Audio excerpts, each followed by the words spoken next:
Okay, so to continue where we left off yesterday, which is Oz Gimel in the Mamar. If you've been following Chitas of Tanya, yesterday was exactly the subject about Shvir Sakelim and the Mah Tovu and the sparks. So hopefully that helped. And today we'll continue a little bit. So if you can turn to page, which page is this? You turn to page 16, where we have the terms. So all the terms are there, and we'll explain it. These are the terms that are necessary to know. Number one, the term kelim. Number two, shviras hakelim. Number three, olam hatayu. Number four, apach nitzutzim. And number five, tevav nitzutzim. So we'll go over it again and explain those things we didn't explain yesterday. So if you were writing Webster's dictionary and you had the word kelim there, what would you write in the dictionary? When Mashiach comes, I'm sure Webster's dictionary will have all the Hasidic terms in it. So what would you write for the word kelim? It means vessel. But in Chassidus and Kabbalah, vessel doesn't only mean a pot or a pan or a bowl or a cup. Vessel could be something which is totally ruchnius. It's not even a physical, tangible object, but it's something that contains something higher. Because whenever you say the word vessel, what the first thing you imagine is a pot, a cup, a bowl. That's only a mushel. The vessel could be anything. But the definition of vessel means it contains something which is higher than itself. Like we said yesterday, that the brain is the vessel for the power of intellect. The physical eye is a vessel for the power of vision. And the physical ears are vessels for the power of hearing, and so on. Just to make it easier to relate to the idea that we can use the term vessel even for things that are not physical. So here in the Mamar, he's using the term vessel in reference to oisius, letters. So the example of that would be when we speak. When a person is communicating verbally to another person, you're speaking. So the words, the language is the vessel. The content is in Chassidus called the light. So for example, if a teacher is communicating to students a concept, question, an answer, an insight, so the vessel is technical. The only way I can communicate it is through these words, through this language. But the real content is the concept, the question, the answer, the idea. And we see that this idea could be delivered in English, in any language. So the language is technical. Language is not the main thing. That's just a vehicle of communication. But the thing that's important, the major thing, is the content, the question, the answer. Or if it's emotional, I'm communicating feelings of anger, feelings of love, feelings of hate, feelings of appreciation, whatever the feeling is. The words are only a vessel. This is clear? So then you're going to say to me, but words are also pretty physical. You can hear them with your ears. So could we think of a better mashal where the words are not even physical in that way, and still we can see that it's only a vessel? And the answer is yes. The answer is when I'm thinking to myself, not speaking to another person. In my thoughts, I'm thinking about a concept. The famous question, do I think with words or without words? You never thought about it, right? With words. Especially someone who speaks more than one language is very aware that when they think with words. It's just that we're so focused on the thought that we're not paying attention, but really you can't think without words. So you're thinking with words. The words in my thought are not physical, they're not tangible, they can't be seen, they can't even be heard, they can't be touched, they can't be smelled, they can't be tasted. It's not something physical. And nevertheless, the words in my thought are also vessels for the idea that's in my thought. The feeling, the emotion, the concept. So words are a keli. So when we say that Hashem spoke and created the world by saying, let there be light, so he said the words, Yehi Or. Yehi Or is not something physical, it's not a physical voice like we know it. The word Yehi Or by Hashem is also something spiritual, but it's a vessel, which means it contains in it something much higher. The Or is not limited, the Or is more abstract. The function of the vessel is to channel the light in a specific way. Without the vessel, the light itself is too overwhelming, too abstract, in a certain way, unlimited.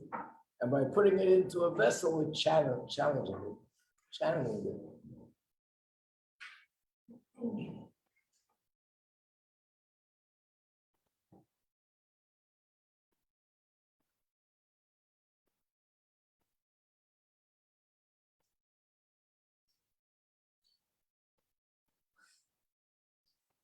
So in the spheres, there are also kelim, which means when I say the word sphero, you see the word sphere in a mimer, by definition, it consists of two features, so to speak, two dimensions. One is the light and one is the kelim.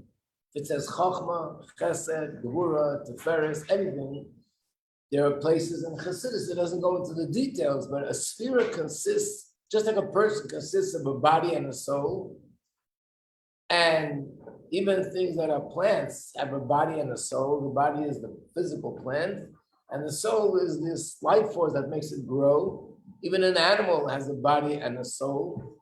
Words have a body and a soul. Thoughts have a body and a soul.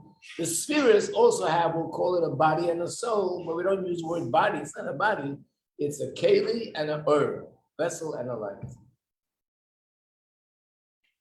So what happened in the world of Tovu was Hashem created a world that was sort of infinite, and the light was too powerful, too overwhelming for the vessel, and the vessel broke. It couldn't contain it.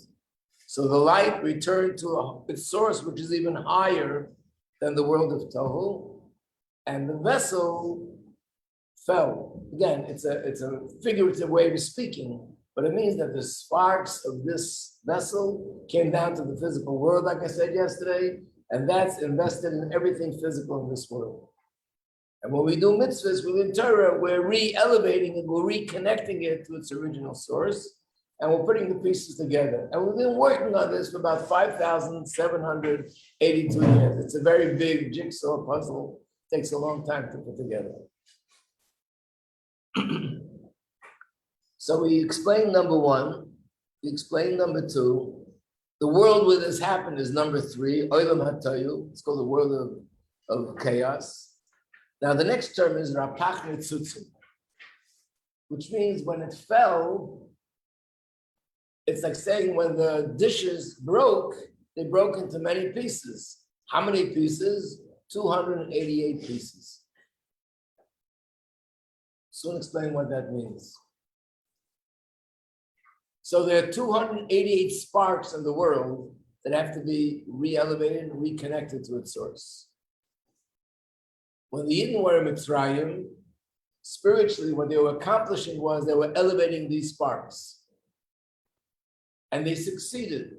When they left Egypt, they succeeded in elevating 86 of the 202 of all these sparks. And they were left with a balance of 86 sparks. Let's see if we have the pasuk inside. I'm not sure. But there's a pasuk where it says that when the Jews went out of Egypt, they went out Erev Rav. Here it is. Look at page 36. It's a very beautiful, deeper explanation given by the Arizal. Everyone knows that when the Jews went out of Egypt, there were Egyptians that joined them. And these Egyptians that joined them were called Erev Rav. So here's the pasuk. The Gam Erev Rav Alitma, a great mixture of nationalities went with them, meaning the Egyptians. That's the simple meaning. The Arizal says it means when they went out of Egypt, 202 sparks went out with them. Where do we get the number 202? The word Rav. The gematria of the word Rav is 202. The deeper mystical secrets in Torah are hidden in the codes, in the gematria, in little nuances, little details. That's where it's hidden. You don't see it unless you study Kabbalah. So 202 sparks went out with them. So out of the 288 sparks that need to be elevated, now, since Egypt, we're only left with 86 sparks. So that's why you have on the sheet here 4 and 5. Number 4 is Rapach Metzutzin, 288 sparks, which is the total. And number 5 is 86 sparks, Pei-Vav, which is what's left. And here comes the big question. Some of you who were here last year maybe remember talking about this and learning about this. I always hope that you don't remember what I told you, so I can say it again. But we spoke about this question. If they elevated 202 sparks, only left with 86, how could it be that they were in Egypt for 210 years and they succeeded in elevating so much? 202. It's almost like one spark per year. And we, from then till now, it's over 3,300 years. And we're struggling with 86 sparks. So besides the fact that it's so much more time, this is 3,300 years, that was just 210 years. Also manpower. How many people did they have in Egypt? 600,000. How many Jews lived from Mitzrayim until now? Millions and billions of Jews. So millions and billions of people over 3,300 years are hardly managing with 86 sparks. And just 600,000 Jews in 210 years managed to elevate 210 sparks. That's one question. The second question is, if everything in the physical world has sparks in it, how could you say there are 288 sparks? You have to say there are million, billion, trillion, chachillion sparks. I mean, the world has so many things, millions of blades of grass and billions of leaves and billions of people, millions and billions of fish and animals and worms, and everything has a spark in it. So it's not 288. There's no number. It's almost like infinite.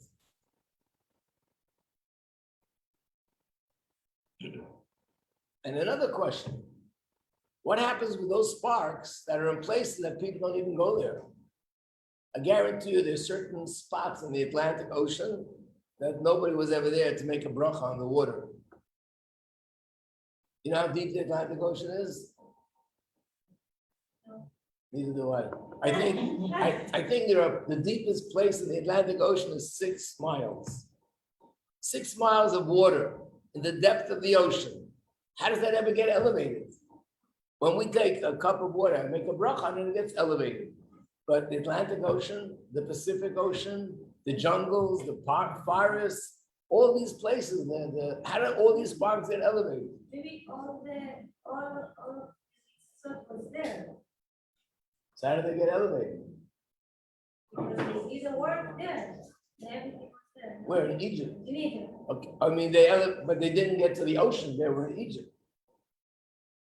It has to be inside the physical object.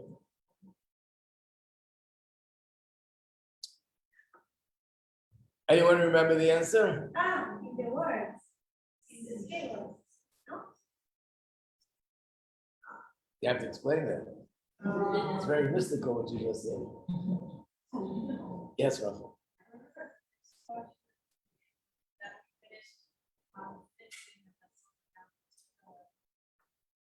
Okay, but that's very recent. That's true. And we're going to talk about that. Once you understand this, we understand how fascinating, how amazing and phenomenal it is what the Rebbe said that we finished. But what is it? How does the whole thing make sense? So the 86 leftover ones are the ones.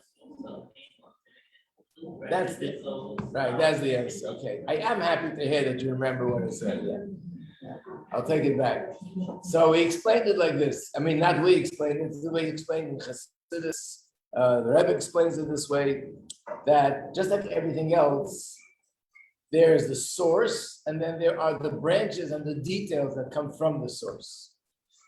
So for example, if you have 10 trees planted in your backyard, so there are 10 trees, but there are 100 or 1,000, 100 branches, let's say, and there are thousands of leaves.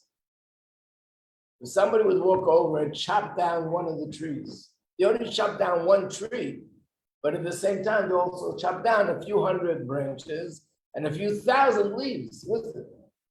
In other words, when you get to the source, you affect all the details. So I'm going to give the same mashal that I always give because I can't think of a better mashal than that. And that is, there are times in different countries, and it happens here in America, where there's something called the blackout. All electricity closes down. We just recently had a WhatsApp down, but I'm talking about all electricity closes down. Something goes wrong with the power station.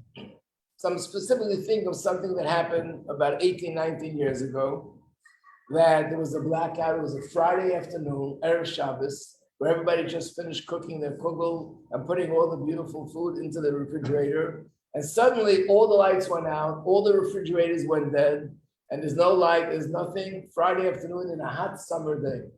It was June, or maybe July. You remember? So it was maybe 18, 19 years ago.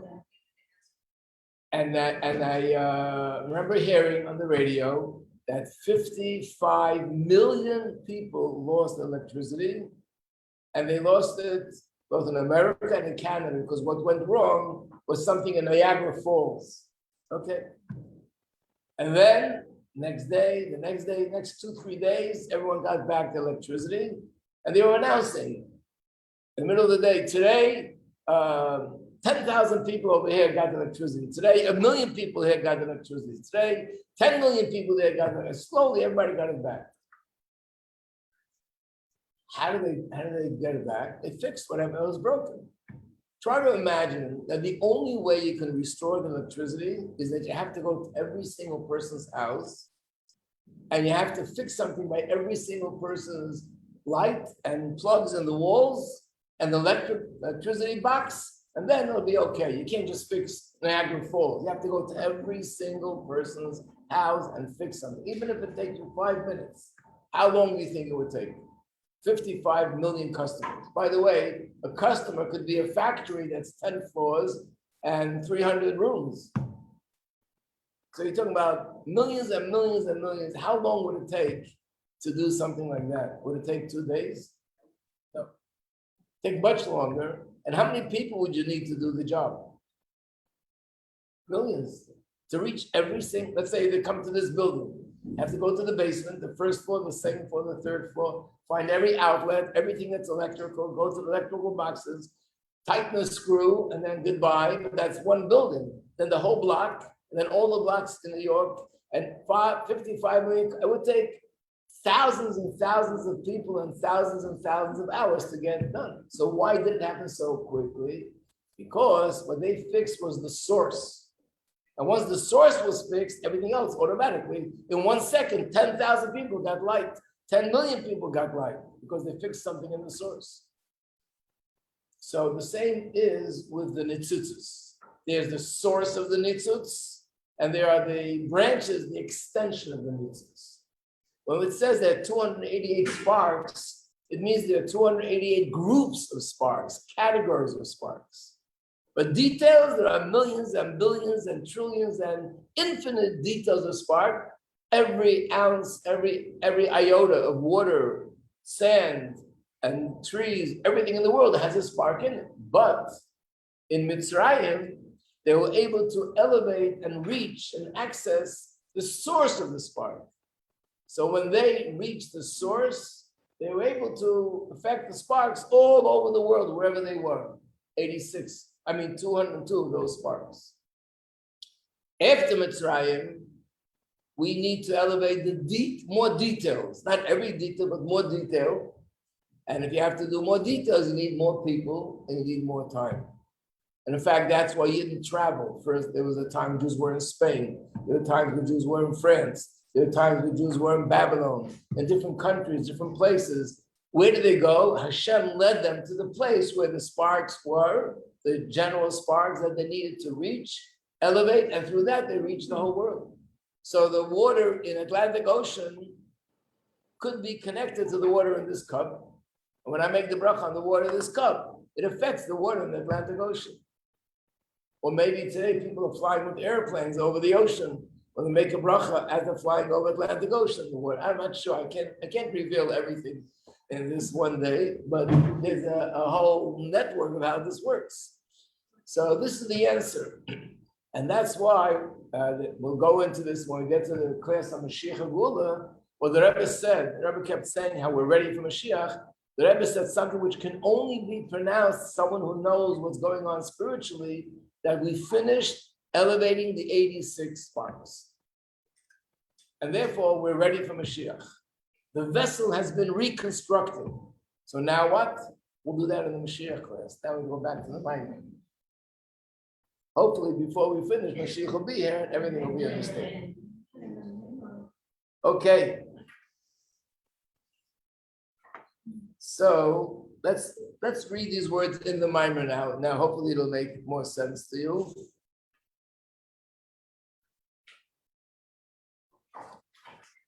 Let's go back to page 195, Ois Gimel. And we're going to start with 2, 4, 6 lines from the bottom. So if anyone is listening, this is the Mamar Mah Tovu Alecho Yaakov from Top Reish Pei Tes of the Friedikker Rebbe. And either you have that book of Maimarim or you can find it in what's called Maimarim Kontresim of the Friedikker Rebbe, volume 1. What? English? No. If you would have it in English, I would bring it to the class. I tried to find it. Yeah.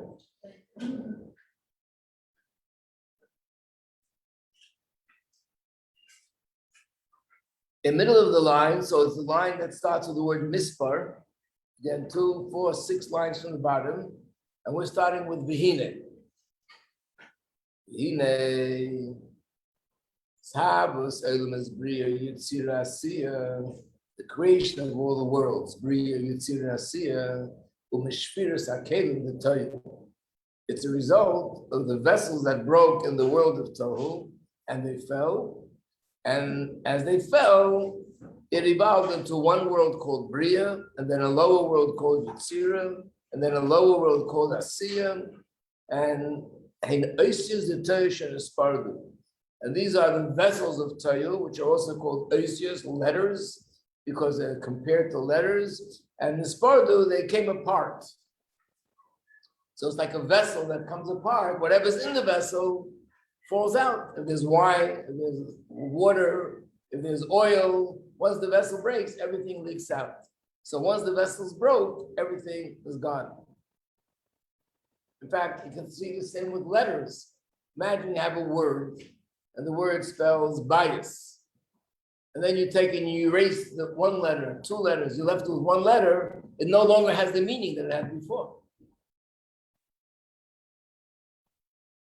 And these are Re'pachnitzutz, the 288 sparks, Shetzrichim Lizbarer, that needs to be elevated by Dalet Golis, in the 6 Golis. 4 Golis. Why did I say 6? Because it says 26, but no 26. I wanted to point out something interesting in this week's Parsha, Lech Lecha. This week's Parsha, besides everything else, is also the famous Parsha where Hashem tells Avraham Avinu and promises him, I'm giving you the land of Israel. This is the Parsha where Hashem gave us the land of Eretz Yisrael. It all began this week. So there's something really incredible that's also relevant to us. And it's one of those things which show us how we are in the era of Mashiach.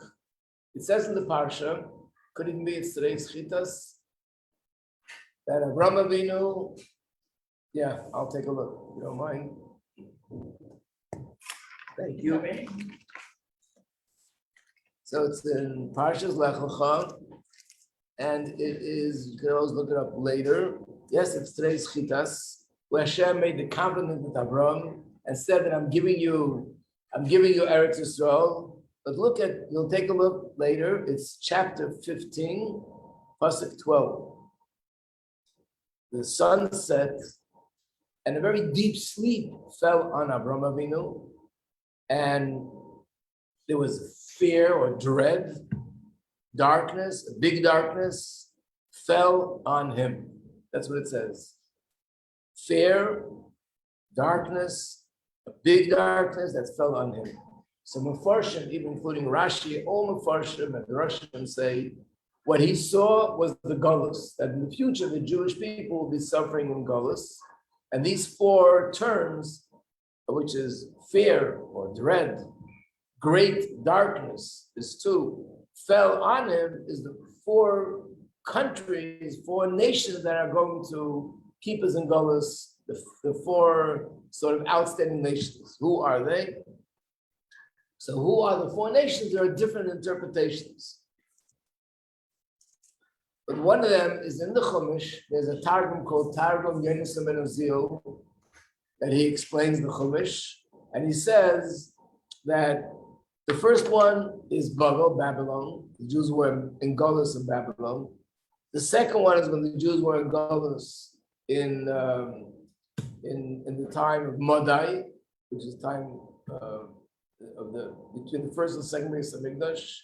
The third one is when the Jews were governed by the Greeks, the time of Hanukkah. The last one, where it says, no fellas, all of they will fall, that refers to Paras, which is Persia. In today's language, that's Iran. And he said, they're going to fall and they'll never rise again. And from this fall will come the redemption of the Jewish people. What he's saying is that before the Yidden go out of Golus, we're going to see the fall of this kingdom of Paras. And it's interesting, I think everybody's aware, if you live on planet Earth, that in the last few years, the whole world is revolving and focusing on Iran. They're a threat to the world, they're not a threat to the world, they have nuclear, not everything. And Israel, of course, is very much focused on Iran.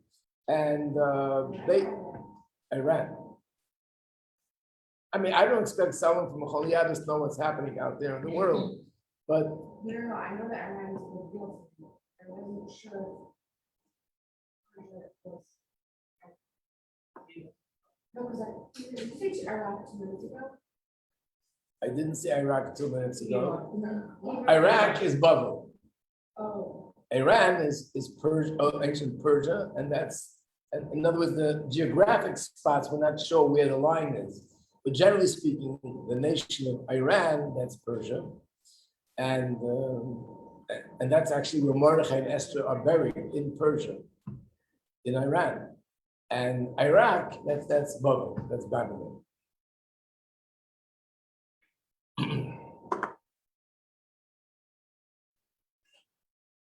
So these are the sparks that have to be elevated through Golos. Sharaj based in Tzutzis, 202 sparks. Nizbaru beGolos Mitzrayim. They were elevated when the Jews were in Mitzrayim.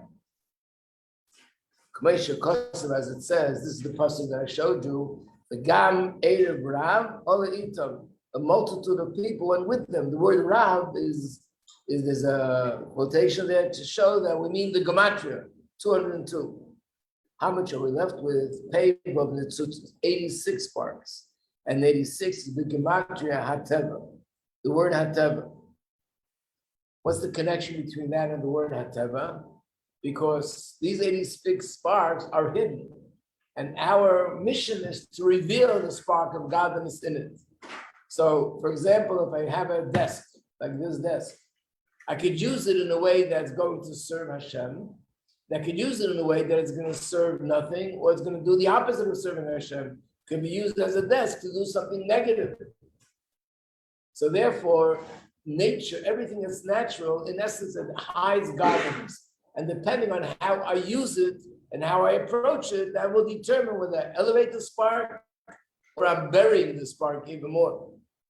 So the word hateva, which means good nature, in other words, the laws of nature, that's where the 86 sparks are hidden. And that needs to be elevated by Gimel Golius, in the 3 Golius after Mitzrayim.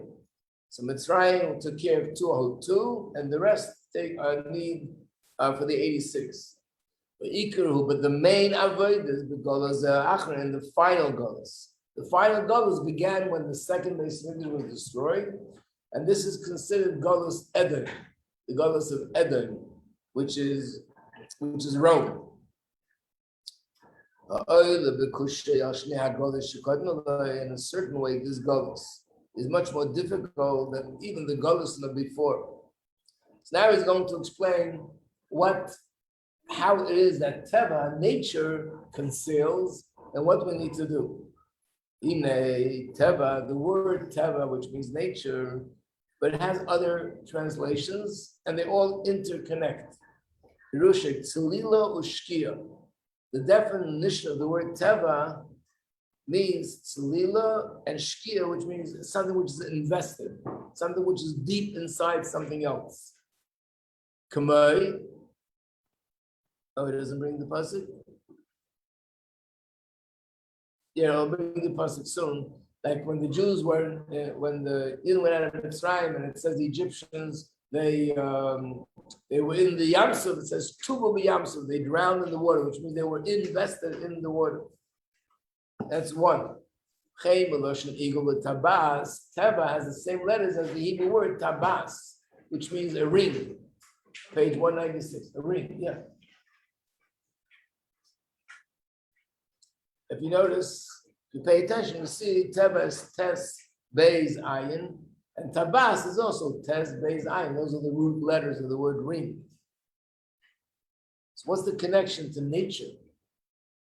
So explain it. Teva, nature is Masha Emes, Eina Nira. It doesn't allow us to see the truth. Vasheker Nira Emes. In fact, what's not true appears to be that that's the truth. And what is true appears to be non-existent.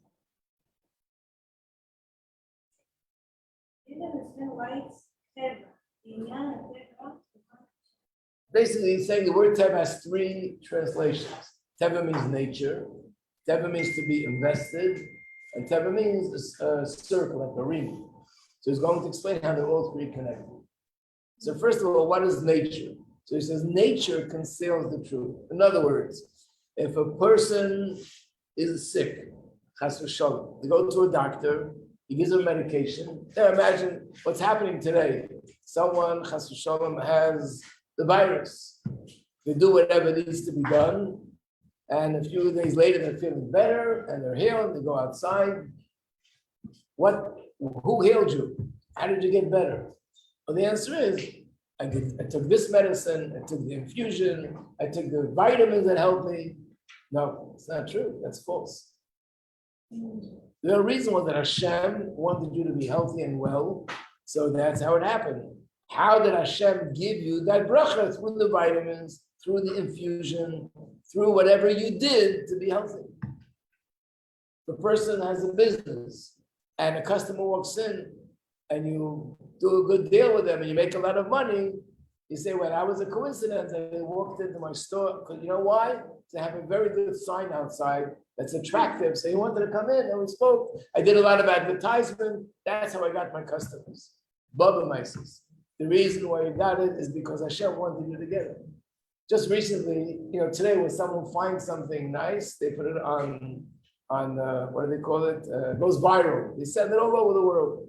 So a lot of times people find a sikha of the Rebbe about a certain subject, which is very interesting and different. Then they put it on and it goes all over the world. This week, someone sent a sikha. The Rebbe talks about a person that has shares in a company. And the shares went up. And he makes a lot of money. So he says to himself, doesn't mean that Hashem wanted me to make money. Hashem wanted the company to make a lot of money. And I'm part of the company. I have a fraction of a share in this company. The company has millions of shares, and I have 5 shares. So it's not about me, it's about the company and all the other people, but I'm also part of it. In fact, once the company is making money, naturally, I also have to make money. Hashem has to make a nest that my shares shouldn't go up if all the shares go up. No big deal. Rebbe says you're making a mistake, it's just the opposite. Hashem wanted you to have more money so you can give more tzedakah and do more good things. So what he did, that because of you, he made the whole company's share go up. He made millions of people make more money and more profit in order for you to be able to have your money that you're going to make. In other words, really Hashem is in charge of everything. He's controlling everything. He's making everything happen. But when you look at things in the natural order, it lies. It's a lie. It's telling you that there's a different reason why it happened. It happened because I did this, or I did that, or they did this, or they did that. So that's why he's saying that Teva hides the truth. Teva is something which is lying. And that's why we compare it to something which is invested or sinking in the water. Again, the word Teva is the same word used when something is sinking in the water. The water that covers this object in it, covering it from all sides. You know, there's a difference between something being covered by water, or let's say you're covered with a blanket. When you cover with a blanket, you walk in, you say, well, there's something here, I don't know what it is, but the blanket is covered. Here it's higher, here it's lower, here it's bumpy. There must be something here under the blanket. When something is covered by water, you don't even know that it's there.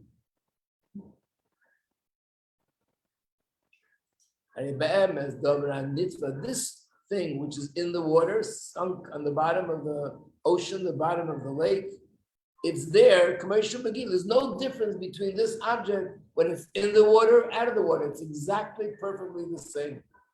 So for example, if there's a treasure with millions of gems and diamonds and worth millions of dollars in a box in the bottom of the ocean, these gems are the same gems that were the outside of the ocean, but you just don't see it. It's hidden and concealed by the water which cover it. And that's why he compares it to a ring. Because it's like a ring, it covers it from all sides and angles. Like I said before, that if you cover something with a blanket, for example, you can recognize that there's something here, and whatever it is, there's more of it on the right side than on the left side. Because here it's higher and here it's lower. But when something is covered with water, it's covered from all sides. You don't see any indication of anything here, and you have no indication of what it is and how big it is or how small it is. It's totally covered as if it doesn't exist. For the eye that sees, nidme, it appears, shadavar hanitve einena klal b'metzius. It appears that it doesn't even exist. Not only, today when we have the ability to go underneath the water, we have cameras and pictures. There's a whole world down there, like a fascinating world. Beautiful colored fish and beautiful plants and all these things that people that study these things and there are videos showing us that we never went into the water, we can also see it. But up until these things were discovered, we looked at the water, no one even knew that it existed, but it was always there. And there's nothing lacking in its existence. What's lacking is me recognizing it. Not only that the person who sees it doesn't see the truth, doesn't see the treasure, or the plants, or the fish that are under the water. What he sees is something which is false, which covers up on the truth. And nitmala, it appears that this is true. So if you ask the person, is there anything here other than the water? They'll say no, especially if he's not knowledgeable. He's not somebody who has a knowledge of worldly knowledge or a scholar. He says, is there anything here other than water? He said, no. Are you ready to swear 100%? I'm looking, there's nothing here other than water. But the truth is, because the water covers up. And that's what Teva is. Nature covers up the truth. There's a lot going on. In fact, there's a whole judgment in heaven whether I should make this profit today or not. Whether I should catch the bus or miss the bus. So a person goes on a job interview and they don't accept you for the job. You blame it on this one, you blame it on that one. I came late. Oh, I had a stain on my shirt, and that's why they didn't accept me. Twice I said the wrong word. The person goes out on a shidduch, on a date. If I wouldn't have said this, everything would have been different. Blame it on a million different things. But the real reason in Shamayim, there's a whole judgment. There are angels, there's a heavenly court, and they make a decision whether things should happen this way or that way. I'm totally unaware. Just like I'm unaware what's happening under the ocean, I'm unaware what's happening in Shamayim. And that's really responsible for everything. Everything that happens, I blame it on different reasons in nature.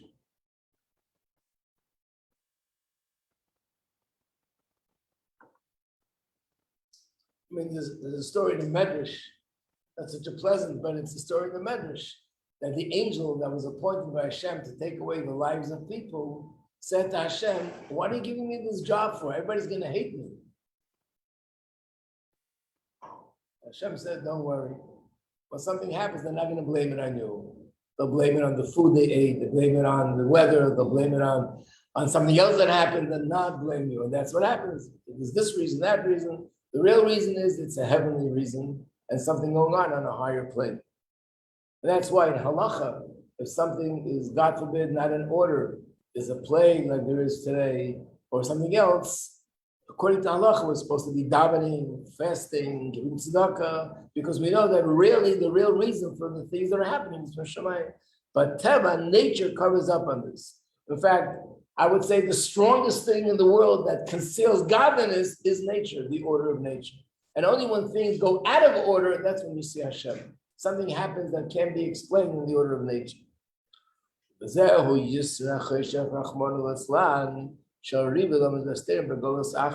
want to finish with that. So we're going to finish with the fact that really there's godliness in everything, and nature covers up on it. And our avodah is to take away the curtain and see the truth. To be continued. Okay. Thank you, Shabbos, everybody.